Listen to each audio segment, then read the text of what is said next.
Hello friends, praise the Lord. Today we are going to see chapter 15, 16 and 17 from the book of Genesis. Okay, so in chapter 15 also we find that the covenant that is made by God to Abraham that he will have many children. So God is promising that I will give you many children. So there are two things. First, he is quite old and many times God is promising. Actually speaking, it is very difficult to believe, right? It is very difficult to believe when logically speaking it doesn't work out. But still, and that too not one or two children, many children. Okay, so but in spite of that, Abraham says Amen for everything and just does whatever God is asking him to do. And because he believed. So so this is all what explained in chapter 15. Okay. Now chapter 16 it is said that Abraham waited for the Lord's promise to fulfill in him, but Sarai, his wife, was not patient enough. She was thinking that how can this man believe God and wait for such a long time? We are becoming old, and anyway, it's not possible to have a child. So she provoked Abraham to use Hagar, that is the lady whom he had brought as a slave girl from Egypt. Okay, so actually speaking, Abraham going to Egypt itself was not according to God's plan.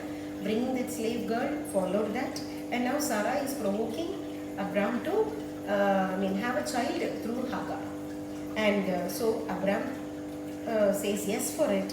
And once she becomes pregnant, she started looking down on Sarah. That's what it is said. So she's a slave girl, but she started taking the upper hand. And started looking down on Sarai, which she was not able to tolerate at all. Something that happens in our day-to-day, in our families as well. So she complains this to Abraham, and Abraham says, you do whatever you want. Don't come and complain all these things, you do whatever you want. So Sarai starts ill-treating her. This is what is given in the Bible. And Hagar left the house and she goes. So that time it is said that God's messenger, that is angel, asks Hagar, where do you go? Okay, and then tells Hagar, go back to your place, endure the treatment, I will bless you at the appropriate time. So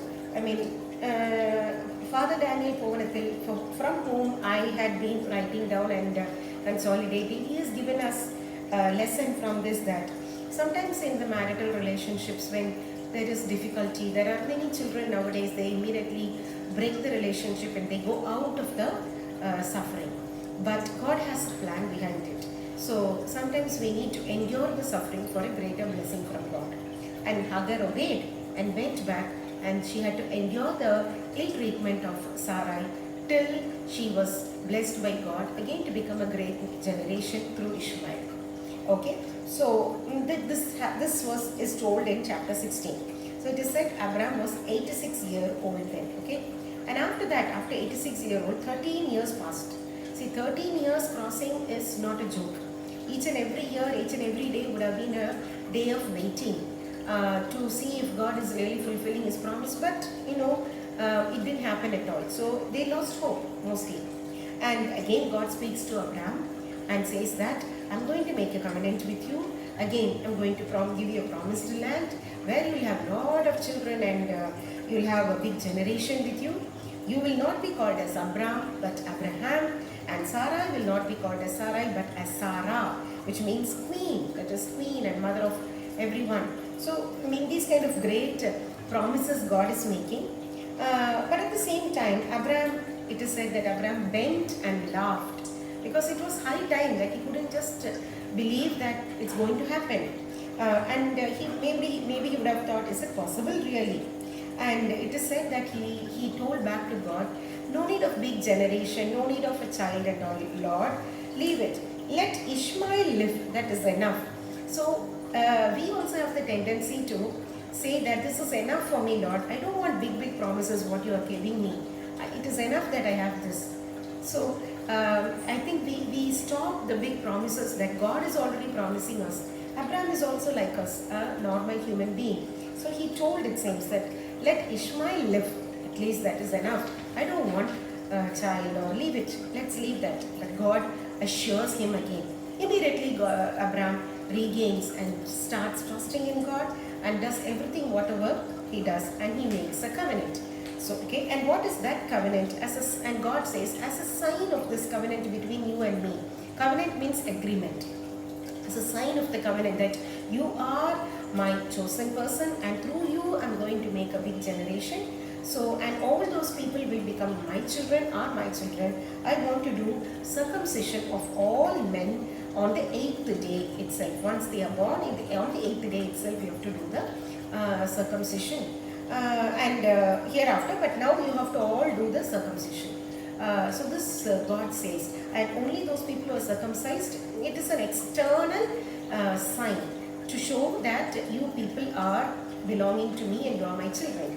So this actually God did that covenant with Abraham, and Abraham obeyed and circumcised everyone. And then since then, every child, male child who's born, 8th day they were circumcised. And reference to this is given in the New Testament. St. Paul's letter to Colossians says that the sign of the covenant that was made earlier in the New Testament, the sign has become, that is called baptism in the New Testament. Again, it was done on the 8th day.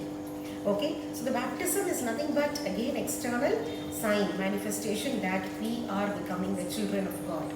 So again we can see how it is very much connected with what has happened in the Old Testament. So we need to know that connection, and then we need to understand Bible better.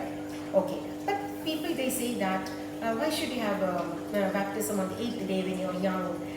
People from other Protestants and others, they say that it is better that you develop faith, understand God better, and then you have to get baptism much later in the age. But it is said that you need, but actually it is not so. The example Father Daniel says here is, the paralyzed man's sins were forgiven and healed not because of his faith. It is because of the faith of the people who brought him. Okay, that is very well understood. The same way, the faith of the parents and the godparents is enough to for baptism. So that is what it is.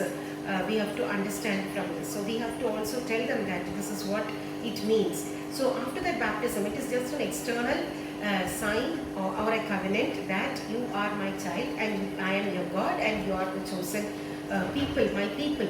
Okay, and after that, so after the baptism is over, the faith has to be promoted and it has to be nourished and by the respective parents and godparents, and that is how it is. Okay, so I'm just trying to say that how the circumcision that was God's covenant has become baptism now, and the importance of baptism and how it gives us an ownership that we are God's children, we are God's chosen generation, something that we have to understand from this. Okay, so that is all for chapter 17, and God bless.